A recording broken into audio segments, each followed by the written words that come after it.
Want faster Python Pandas workflows for real data analysis? In the next few minutes, we will turn Excel transactions into clean reports using GroupBy, pivot tables, and merging.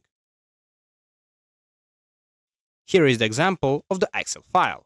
It has two sheets. In the first sheet, I store the transactions data, date of the transaction, a general info about a customer, the product it purchased, how many units, and the price of each product. And in the lookup table here, I have a margin that tells me what is the profit of each category. Now that you have a general knowledge what this Excel file stores, let's create our automation script.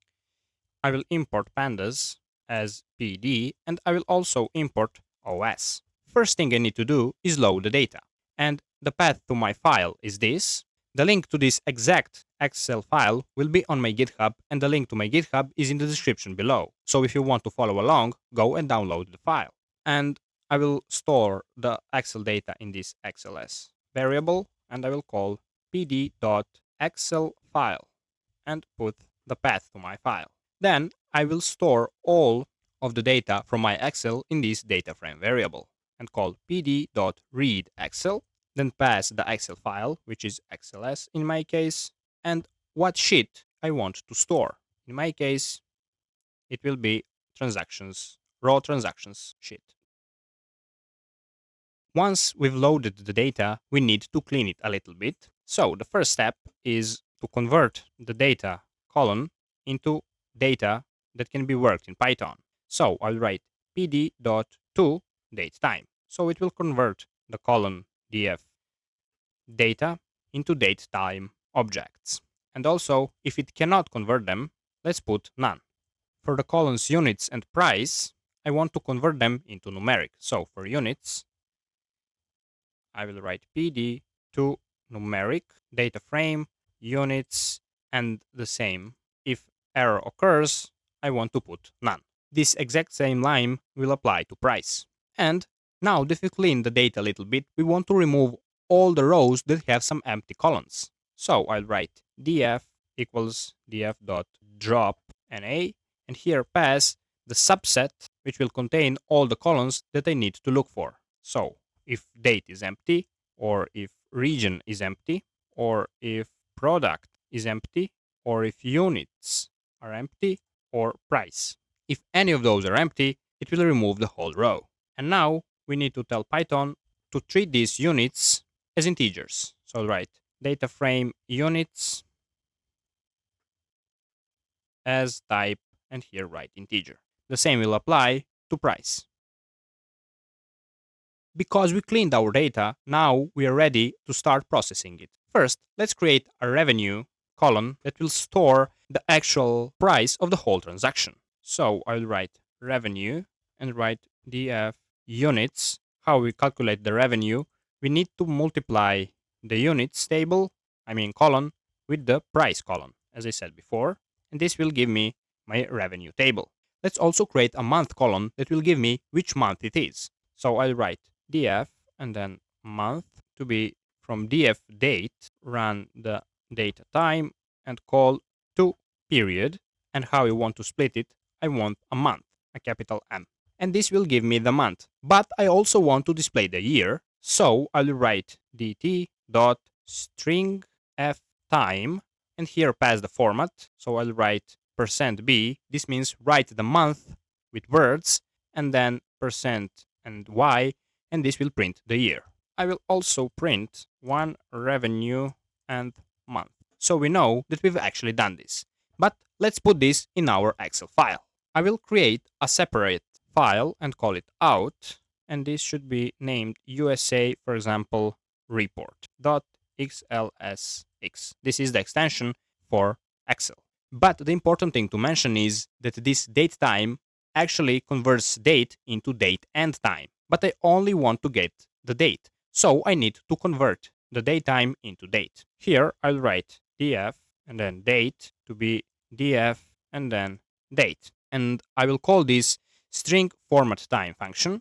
So I'll write .dt string format time function, and I want my date to look like this. First, I want to get the month, then I want to get the day, and then I want to get the year. and everything is set. Now let's open the Excel writer.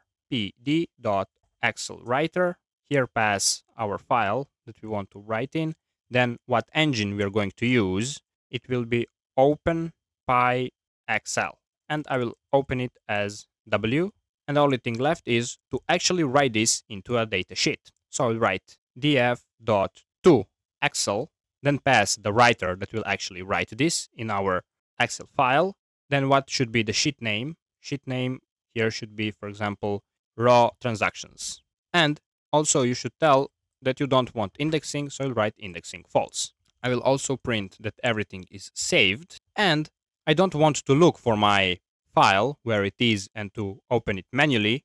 That's why I will use this OS module and write os.start file and pass the path to my file, which is this out variable. And now when you run the code, here is my US report Excel file, and I have extra columns, revenue and month. As you can see, written in words, and also a year and revenue. Here we have numbers. If you multiply these two, you will see that you will get this number. So it worked the way we want. Let's close this Excel file and continue. Next, let's group our data. Let's say I want to group everything by region and by product, and also get the units and the average price for that region. So I will go and write summary to be equal to, and here write data frame dot group by, and here pass the columns that I want to be merged. So when I write region and then here write product, what this will do is this will make region and product be looked the same. So they will actually be merged, and that is going to be one column. And I also don't want any indexing. I want to keep it clean. So I'll write as index equals false. Then we need to perform some operations here. That's why I will call this aggregate function. And here I will create orders column, and the order columns will use units column. And what is the function that I want to perform on these orders? It's the size function. So this size actually counts how many rows of these units there are. Also, I will create units column, and this units column will calculate how many units there are. So here I'll write units, of course, but now the function should be sum. So this will add actually all the units. And this here unit size will actually see how many orders there are. Also, let's create a revenue, and this will get the revenue column and add all of them. So we will get the actual sum. Now what we need is to get the average price. So I'll write average price, and this is the name of our new column. And I should look into the price, and the function that I want to perform is mean. And that's it.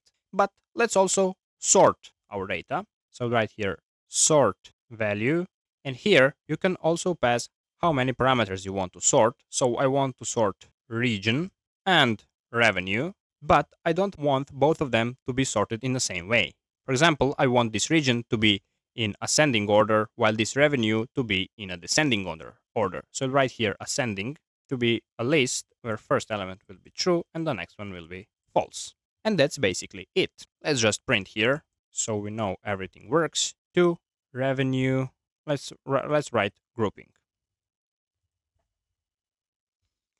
And we should put this summary data frame in a separate sheet in our US report Excel file. Let's run the code to see if everything works. You see, here we have an extra sheet, and when we click on it, for every region, we have a separate product, how many orders, how many units, the revenue, and the average price for the products sold. Pretty useful, isn't it? Let's close the file and see what we can do next. Let's get the top performing product for each region, for example. So here I'll write top to be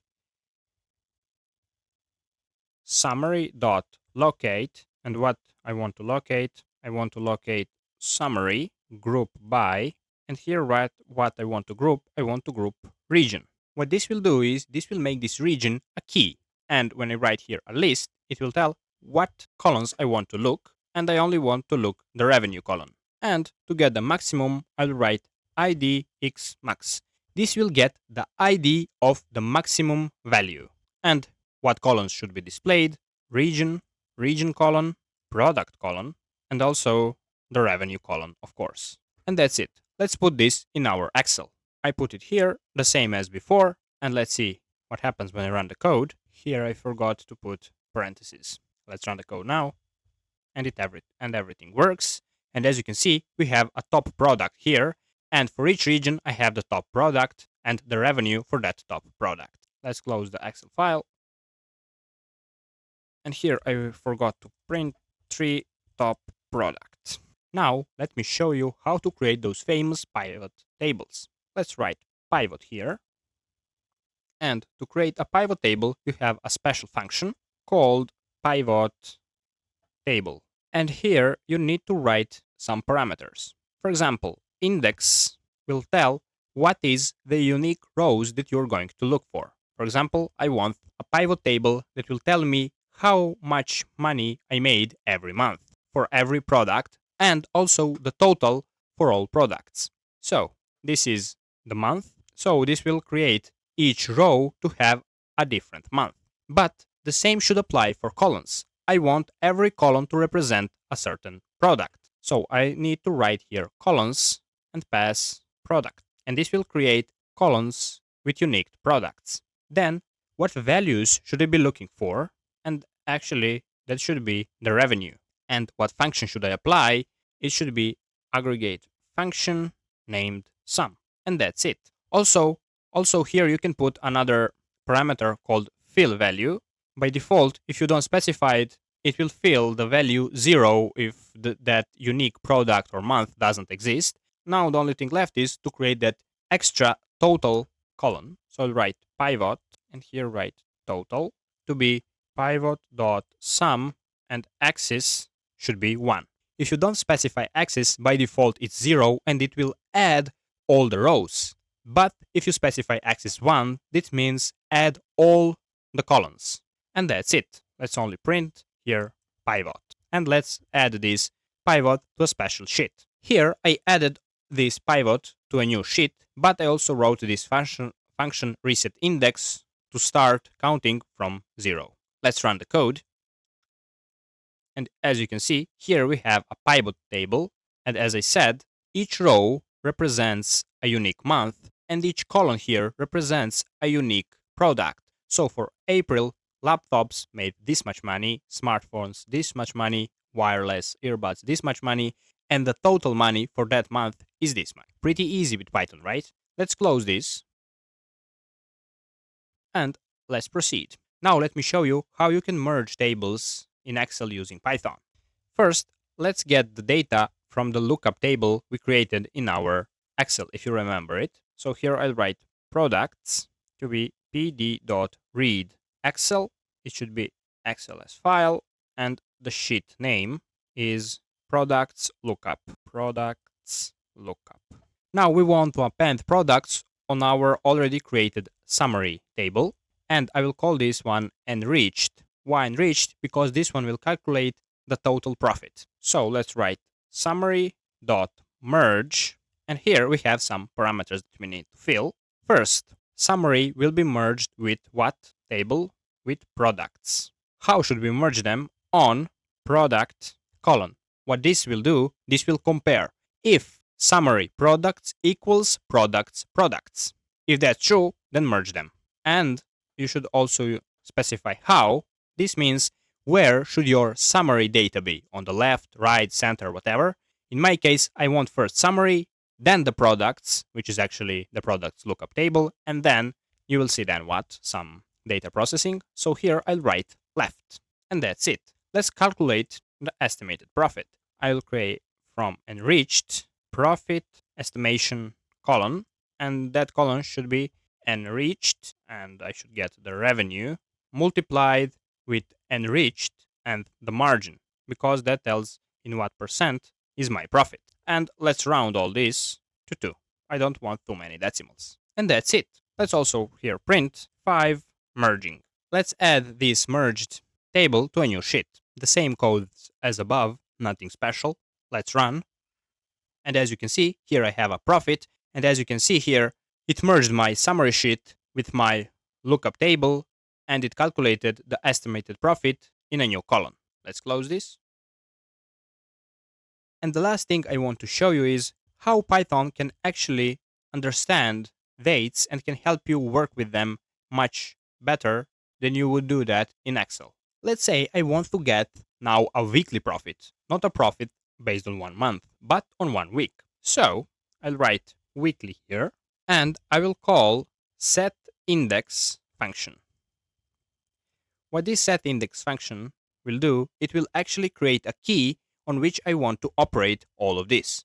So the key should be, of course, the date. And the only column that I'm interested in is revenue. So here I will write revenue, and then I will call a resample function. How I want to resample it? W, this means get the weeks. But how you want to get the weeks? If I write here dash, and for example, a shortcut for a day of the week, let's say Sunday, this means get the week that starts on Monday and ends on Sunday, including Sunday. I could also write here Monday, for example, and this will create a week that starts on Tuesday and ends on Monday, including the Monday. But I want a regular week which starts on Sunday. Also, if I don't specify anything, the date in my table will represent the ending date, not the starting one. And what you want to get is sum. You want to actually add all of those profits. And let's create a new table. So I'll write rename and write weekly revenue. And of course, let's reset the index. So it starts everything from 0. Now, the only problem with this is, I should put this here. The only problem with this is we set index to be date. And we know already the date has time, but I don't want time, I only want the date. So I will write here weekly date and write again weekly date and use string formatting time to format my time. It should be the same as this data frame date. So what this weekly will do, it will calculate all the profits within a week. And how we do it with this set index and resample W. So it will split everything based on a week. All the days that are in the same week will be part of one group. And when I use sum, it will add everything inside of that group. The only thing left is to print here, let's write 6 weekly revenue, and to add this to our Excel file. The same lines as above, only now named weekly profit. Let's run the code to see how it works. And we have our weekly profit sheet. Here we have the date and the revenue for each week. And here, this 010525 actually represent the ending date of a week. So this profit here is from January 5th until January 12th. And this profit here is profit from January 12th to January 19th. Where we collect the data automatically before analyzing. Click the next video on screen and subscribe for more Python tutorials every week.